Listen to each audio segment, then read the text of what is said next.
Howdy folks, it's Meandering Mike in the Man Cave of Madness. This is another segment of what I'm calling Collector's Corner. My first one, I looked at my books of the one-on-one game adventure books. I managed to get together the complete set of 10 of those. What I'm trying to do is find things in my man cave and the various storage places that I have where I've got a complete collection of stuff, getting them all in the same place, getting them organized, getting them, set aside and having a place for everything and everything in its place. And it takes a while getting there. So we're going to sort of go back and forth between books and games and magazines, all related to games. So all the books we're going to do will be game books or books about games. And of course, games themselves, and then magazines that are either, historical magazines with historical articles with games in them, or magazines about the game industry and stuff. So this particular episode of Collector's Corner, presented to you by Meandering Mike in the Man Cave of Madness. This is a short-lived publisher called Phoenix Enterprises Ltd. You can see the logo here on some of these box sides. This company was only out for a short time. The first three titles here, copyright 1982. They may not have come out actually until 1983, and these two are copyrighted 83. It appears this is to be the last one. The comment in Board Game Geek about the company sort of mentions that, as of this title, there's this many. So this appears to have been the last one. Now, the problem with the Board Game Geek information is it lists that this company had an address with a P.O. box in Chamber, Georgia. Chamber, Georgia does not exist. That is not correct. There's no county of Chamber, nor is there a town of Chamber. And if you look up Chamber, Georgia, you'll find a bunch of entries about the Chamber of Commerce of this county or this town of Georgia. So, however, on the back of these boxes, one of these has an address, and it's Chambly, Georgia. Okay, so I'll be sending in an update to the Board Game Geek information to fix that. But let's go ahead and look at the games that they put out here. These are not going to be detailed unboxing or anything. It's just going to be what kind of stuff that they put out. And I'll maybe open one of them to show the quality of components and whatnot. So maybe two of them. So I have them here in order of the 82s and the 83s, and they're sort of alphabetical here within that first year. And then since I knew that Alien Conflict supposedly was the last one, that's in that order. So we will start to take a look at these here. All right. So this is a Gettysburg game, High Tide of the Confederacy. Okay. Now, there is no back of the box here. It's blank. It's kind of a nice textured box, kind of like a not alligator, but let's see. Am I going to get that to stay? Maybe if I grab my Olmec head. No, that guy just does not want to stay. All right, I'm going to... now we've got glare. Wow. All right, so there you go. It stopped sliding there. So Gettysburg, High Tide of the Confederacy, pronounced it more the southern way, Gettysburg, instead of Gettysburg. So why don't I go ahead and open, well, I do know who is the designer on this. It's Peter Bertram. So of these 5 games from Phoenix Enterprises Limited, 3 of the games were done by Peter Bertram, and 2 of them were done by the co-designer teams of Fred Chatham and David Ferguson. All right. So let me open this up. Okay, these are much the size, the form factor of like an Avalon Hill flat box. Not exactly, but close. All right, we have a rule book. It's in relatively nice paper. It's not super thin. That feels like a quality paper. It's got nice illustrations of the different unit types. It's got a case format rules. All totaled, this guy was, how many pages here? I am not seeing a page count. Okay, so that's kind of a, say, a rookie move for a new publishing company not to have page numbers. We'll see if one of the later ones actually has page numbers or not. But there is the rule book. I could count them, but it looks like it's maybe 16 pages.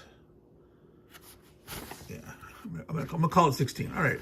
So then we have a map, multicolored, your sort of typical kind of beigeish ecru background, green for the forests or woods there, we're calling them. We got different thicknesses of streams, so look at rivers or streams. Stevens Run, for example. We've got Barlow Knoll. We've got Oak Ridge over here. Let's open it up a little bit. Up here we got our terrain notes, if you can see that. Woods and slope, hilltop, crests, streams, major and minor. Okay, so they're not calling them rivers, but major and minor streams. The Chambersburg Pike, the railroad cut. So between these hills here, of course, very nice layout there of Gettysburg itself, Penn College, etc. Okay, I'm gonna flip it over. Okay, you can see Cemetery Ridge, McPherson's Ridge. Very simple, functional graphics. Easy to tell the symbols by the uniformity of the set of three. Well, not always three. There's 2 and 2, but that may be made from a stamp, like a rubber stamp. So I doubt those are all hand drawn.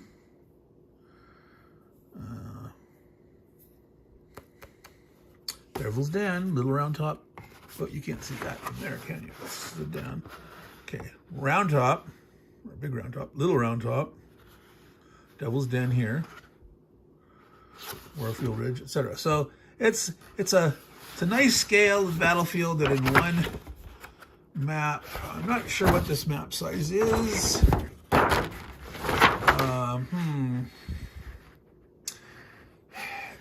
I don't think it's 22 by 34. I think it's wider than 22 and maybe not 34 long. Certainly not square though. So I don't know. I did not check in here to see. But again, this is not an unboxing, but we're just trying to get an idea of. It says it's approximately 28 square miles game components, the game map, but it does not tell us there the physical dimensions of our map. Each hexagon 240 to 250 yards of real terrain. All right, errata. Very nice laid out errata with diagrams and all that stuff. It's like under, it's like typewriter here, but they've got, like kind of the equivalent of a typeset title bar and things like that. This is a turn record and reinforcements.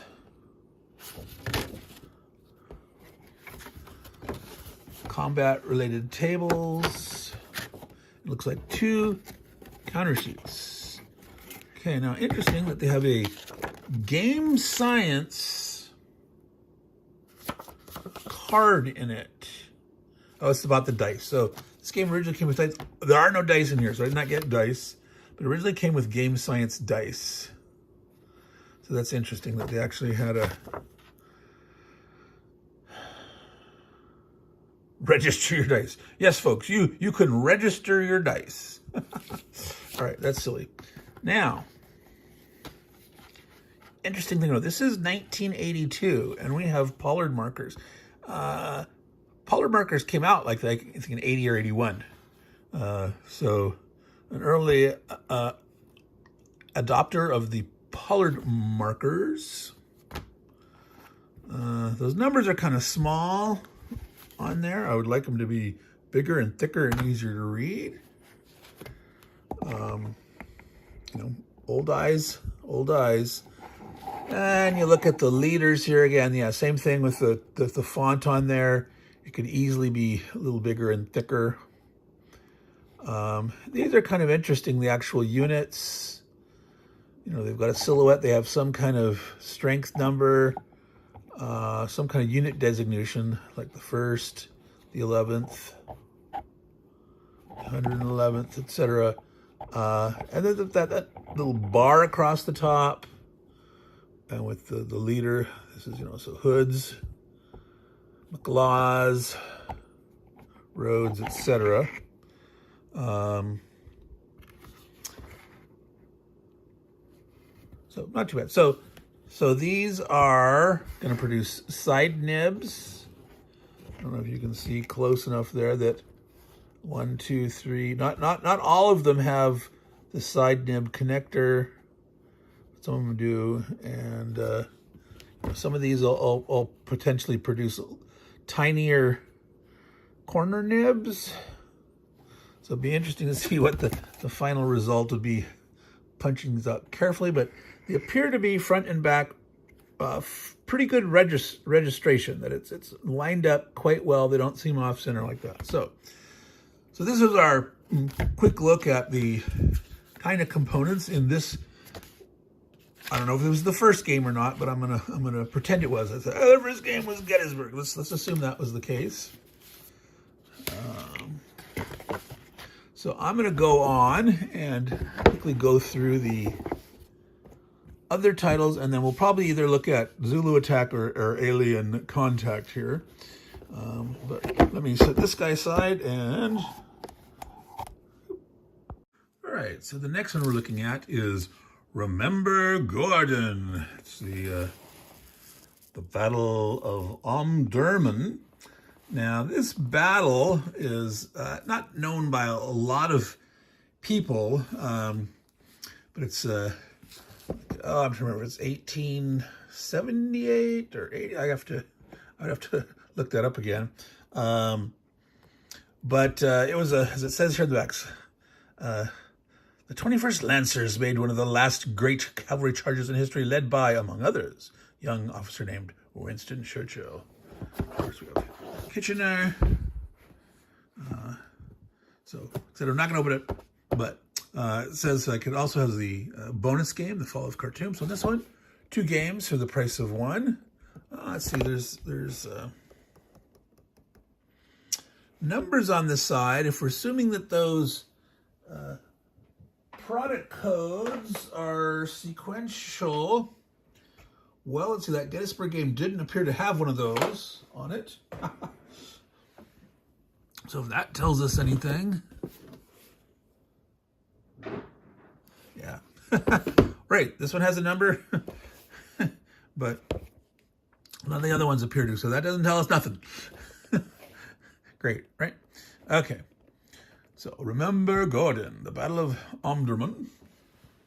I'll not open up that one. I mean, if there's great demand at some point, Meandering Mike, I want to see the inside of this game or that game, or, you know, you can post in the comments and let me know. Next we're going to look at is Zulu Attack. So this is the Battle of Isandlwana, not Rooksdrift, but Isandlwana. Okay, 1879. And it's got a little blurb on the side, January 22nd.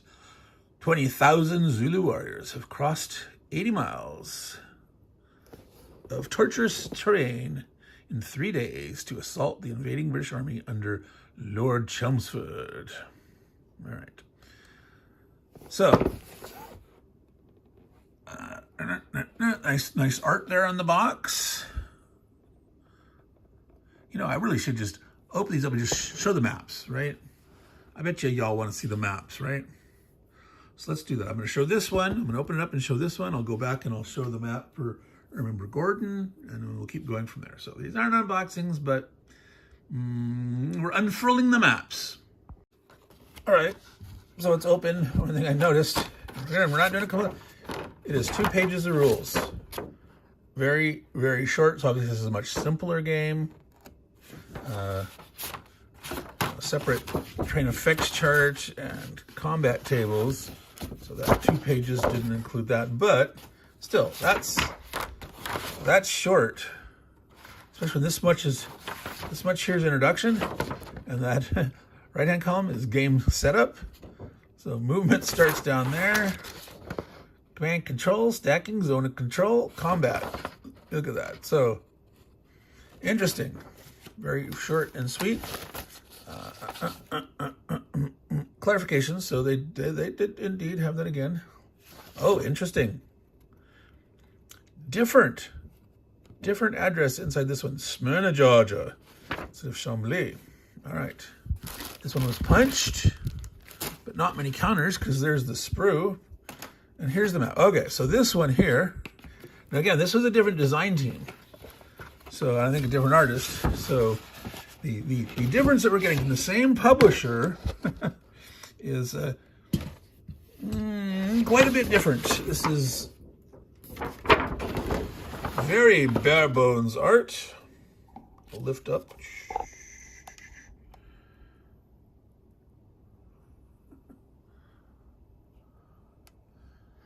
So I don't know if this is the dry riverbed or equivalent of a wadi. These look like light slope or bigger slope lines. We can take a look at the effects chart real quick. And again, this is sort of turning into unboxing, isn't it? I'm fascinated, so hopefully you don't mind. Okay, now this one isn't color coded. But it describes the color.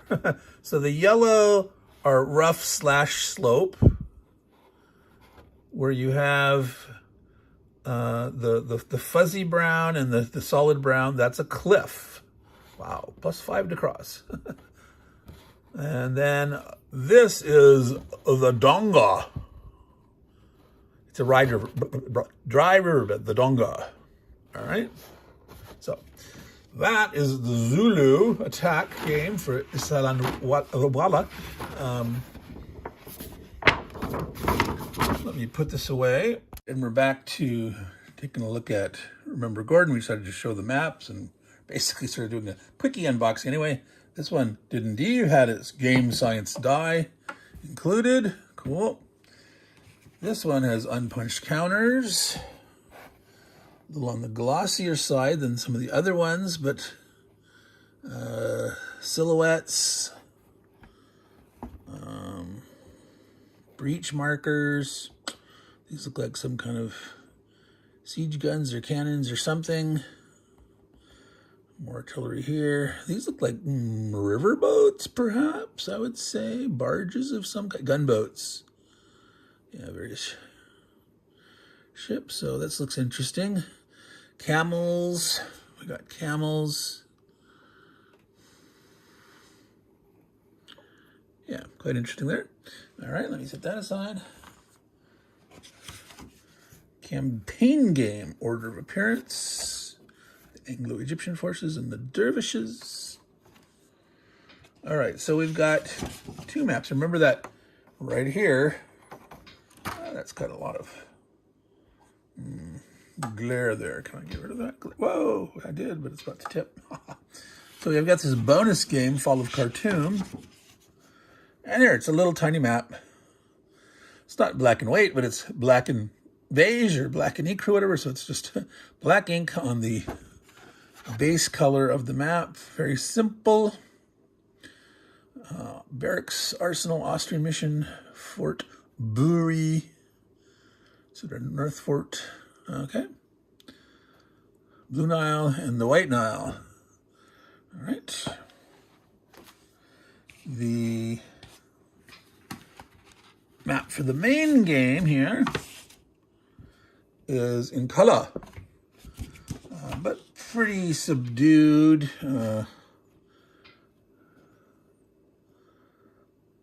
The Khor Shambat. It looks like a stream with a, if you look a little closer, like an embankment.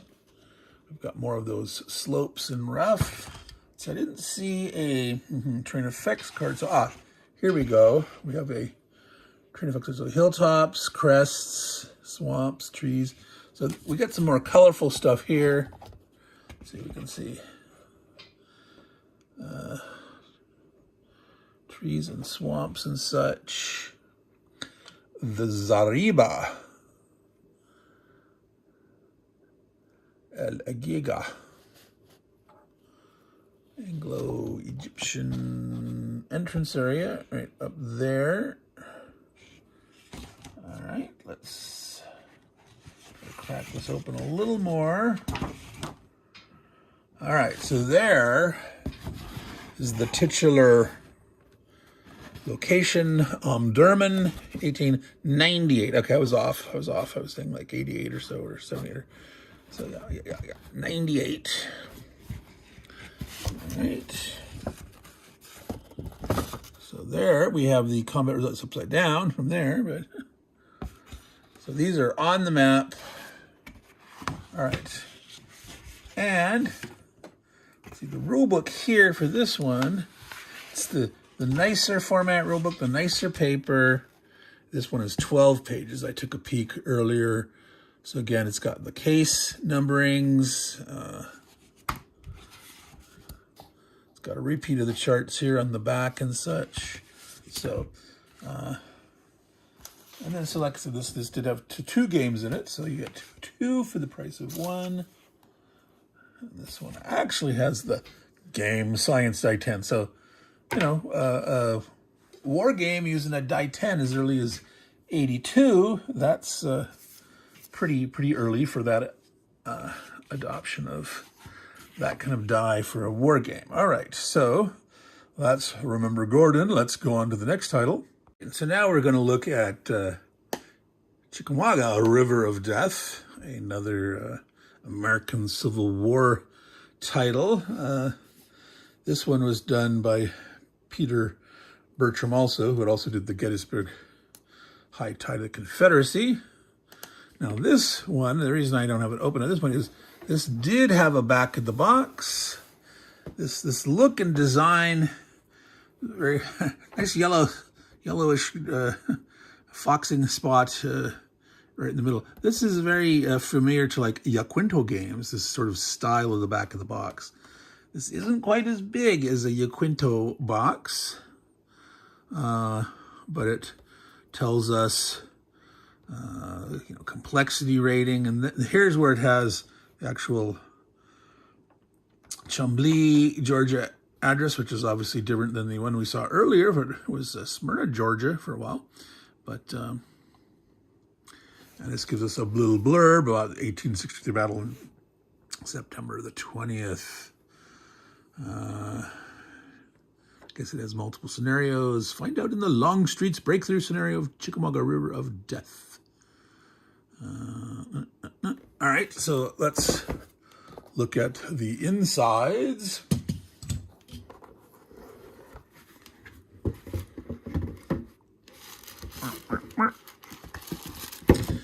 All right.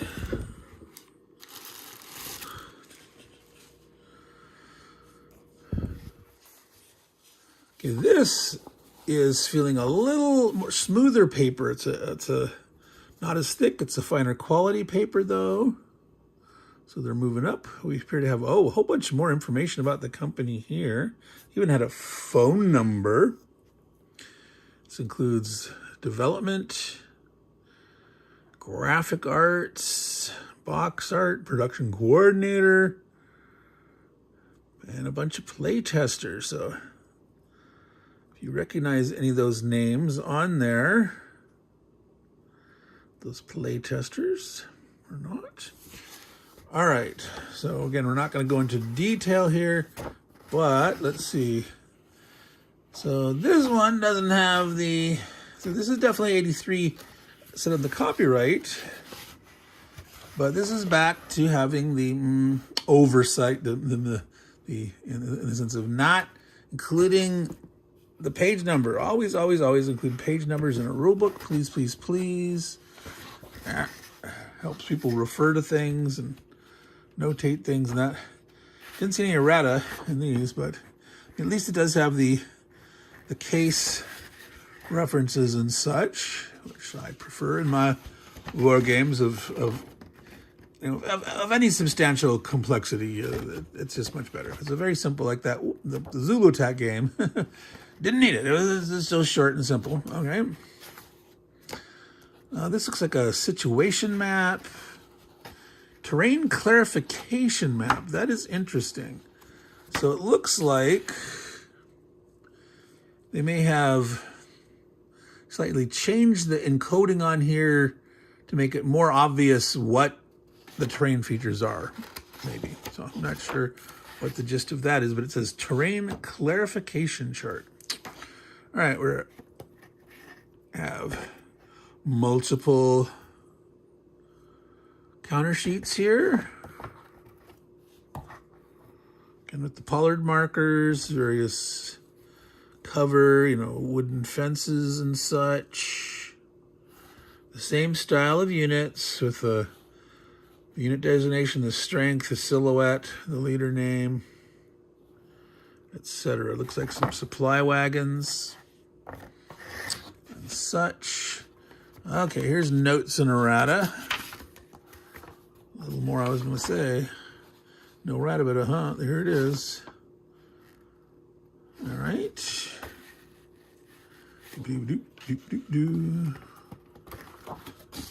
Combat-related tables. Now, this is looking like we have a mounted map there. So again, another turn and record reinforcement. So definitely for these American Civil War games from there, they're doing a certain style. It was the same designer. But this is a big, again, there was no die in here. This one did not include the die, but it had a game science die. So let me, that glare. Can I take the glare out with things tumbling over? All right, let's open this puppy up here. That's a pretty big mounted map. Terrain key over here. Casualty records up here. It's pretty much the same throughout. They have, trails and roads, and they have some things specific to the Chickamauga Creek and streams. Chickamauga Creek is thicker. So I don't really know why you need that little terrain clarification map. These look pretty straightforward to me. I don't know about you guys, but I don't have any problem. This is fairly decent. The colorations here, and again, this is obviously not cookie cutter stamp. This is more whether it was, hand painted, or they used some kind of sponge technique to create the art for that. I don't know.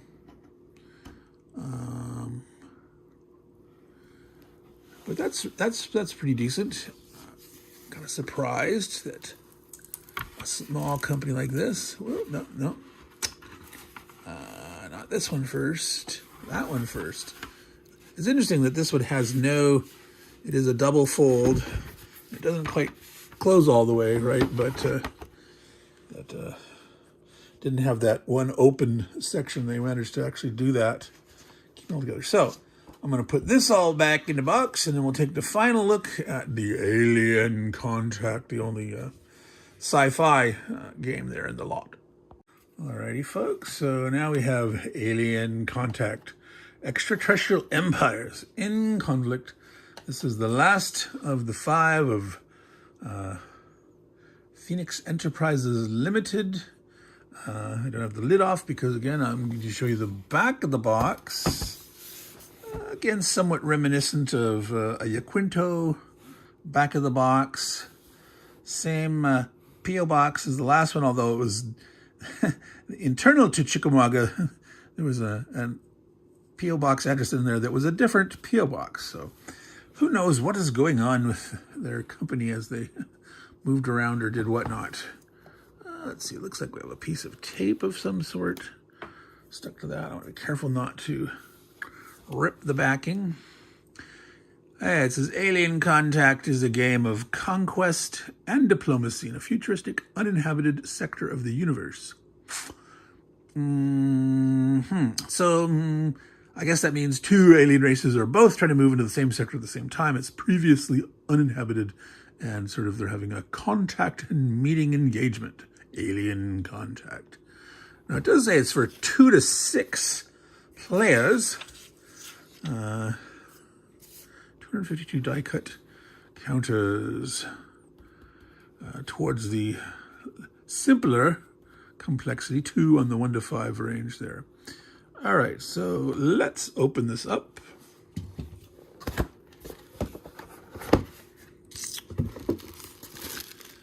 All right, so we're confronted with 3. All right, so we have, looks like 3 different sheets. Each has a pair of identical looking counters in 2 different colors. So we have red and white, green and orangish, and blue and yellow. The orange and yellow are different enough. There's enough contrast between those. I had seen a picture of this game, and it wasn't as easy to see the difference, so depending on your lighting or whatnot. But these, easy to tell apart, no problem there. All right, so we got ships, we got what looks like space stations, and we got troopers.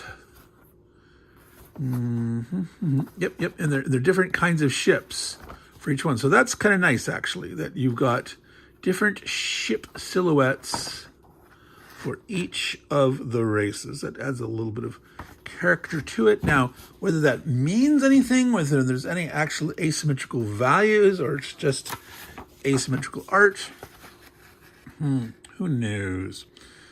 All right. Space Marines and EPSMs, environmentally protected Space Marines. Oh, they got some pirate ships, space stations with different technology levels, ships with different technology levels. Okay, so if this is the rule book here, it's much... Oh, and by the way, this was Fred Chambers and David Ferguson that had done the Zulu attack. So they obviously go for simpler systems. Now, it's got more rules than Zulu attack. Triple column rules over 4 pages. Got victory conditions, cost to build, turn sequence, all that. So, but less than, but definitely less rules than the 2 American Civil War games and the battle at Durham. All right, so here we have an actual list of their 5 games. They show all 5 games in there. Okay, interesting. So Alien Contact was the 4th game. And River of Death will be available. So they must have came out in January, Alien Contact of 83.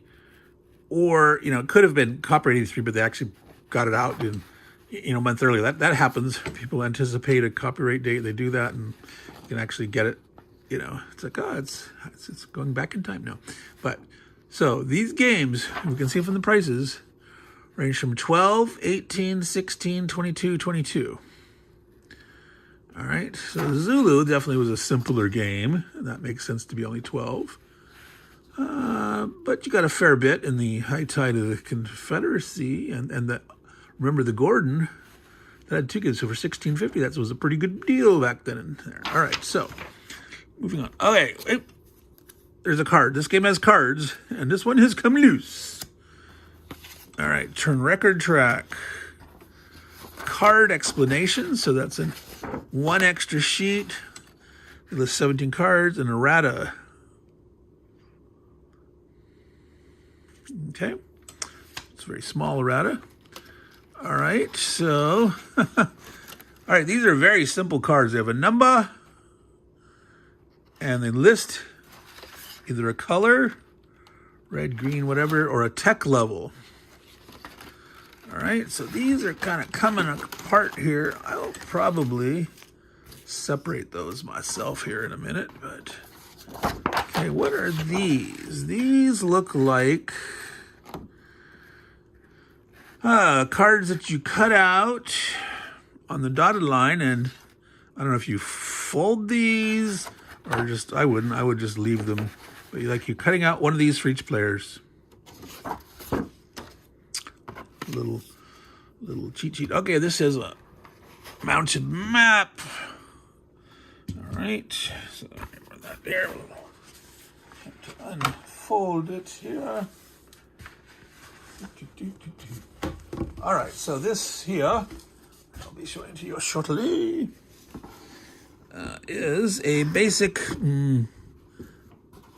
area map. It's sectors of irregular polygons, but all with straight edges. Some are triangular, some are what is that? It's a quadrilateral with non-parallel sides. This one has 5 sides to it. So it's interesting what they've done. There are colored star systems. I assume those are star systems, but so I somewhat question the original premise where it said it was an uninhabited, because if these are already spread out like this, they have taken possession and have started inhabiting these zones. So it's just battle over a sector of space. And you've got these different dudes doing that. All right. Yeah, there's various tracks on the side. I'm going to leave the map as is and pick these up to move around. So resource point tracks, tech level acquired. There are repeated around the map edge. There's a combat results table here, but there's 1 resource tracks, 2, 3, other combat results, 4, 5, 6. So there's the 6 player resource tracks and their tech level acquired.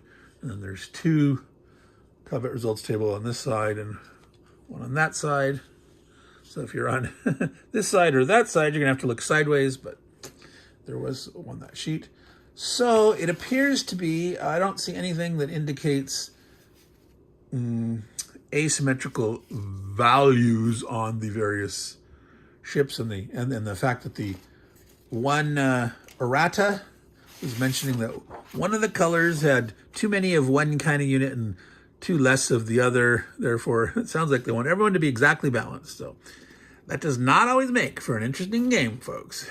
It can be, as people try different strategies of, growing and expanding and doing that. But it is much, much more fun to have some asymmetricalness. Now, with these card explanations, these look like random events. If they had some kind of player powers or variants, and then you could get your variety there.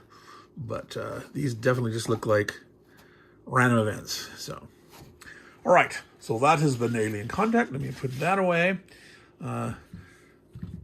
So again, this segment, which I'm calling Collector's Corner, is something that I will be doing in an irregular basis over the course of time as I find various bits and pieces of my collection and get things together. I won't necessarily... I'll find a place to store them, but they won't necessarily stay there permanently as I keep going through things and getting closer and closer towards final, organizational finality. I don't know what you want to call it. But, all right, so that was that.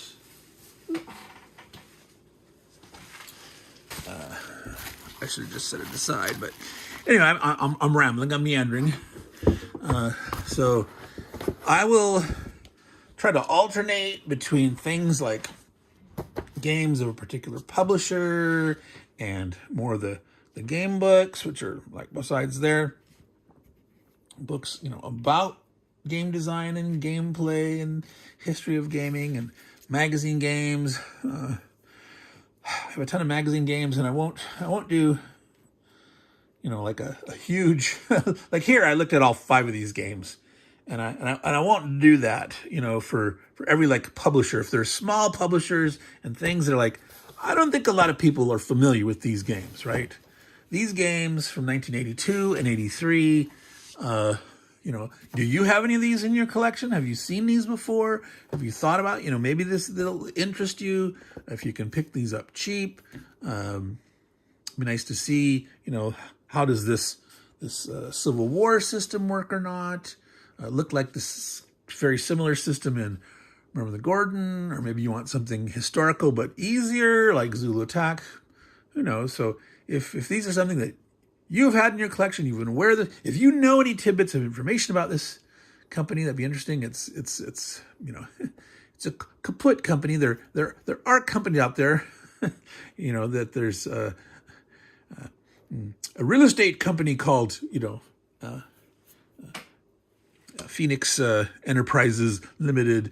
in Vancouver, Canada, and or was that the other? There's like 3 different companies in existence that I found in Canada, America, in the UK.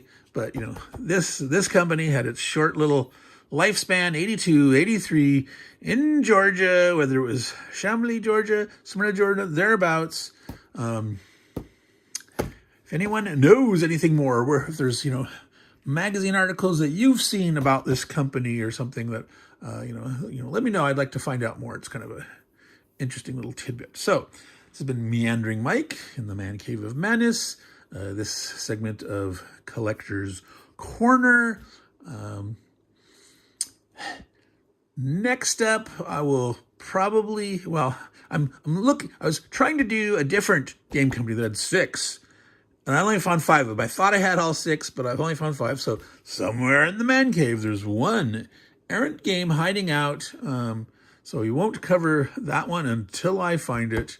But we'll see what comes next one. No commitment. This is kind of a haphazard, here and there segment that we'll do as we find bits and pieces of our collection and get them all in order. So again, thank you for viewing. If you've enjoyed this, please subscribe and like, and by all means comment if you're familiar with these games, or if there's any of these that you potentially at some point want to know more. I'm working on my 2025, the War Rooms 10-game challenge that has started. So I'm going to focus all my play on those games for at least half the year, and then I might start picking up other ones.